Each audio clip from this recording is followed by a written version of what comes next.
Welcome to Luca is a Billionaire, where the only thing I invest in is your answers. In this video, I will explain how to change your car's oil. First, gather your essential tools: a wrench, an oil filter wrench, and a drain pan. Make sure you have the correct type and amount of new engine oil, typically around 4.5 quarts of 5W30. Always work on a level surface and allow the engine to cool slightly before you begin for safety. Next, locate the oil drain plug, usually found at the bottom of the oil pan. Place your drain pan directly underneath the plug to catch the used oil. Using your wrench, carefully loosen and remove the drain plug.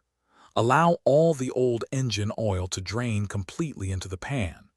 This usually takes several minutes, so be patient.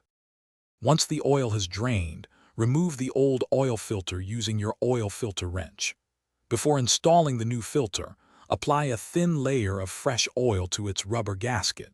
Hand tighten the new filter until snug, then replace and tighten the drain plug securely. Finally, add the recommended amount of fresh engine oil through the filler cap, typically around 4.5 quarts. After adding the new oil, replace the filler cap and start your engine for a minute to circulate the oil.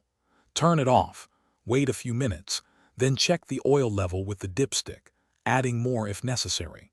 Inspect for any leaks around the drain plug and new filter. Remember to check the description for a link to grab Little Tree's black ice and other great deals. Finally, properly dispose of the used engine oil at a certified recycling center.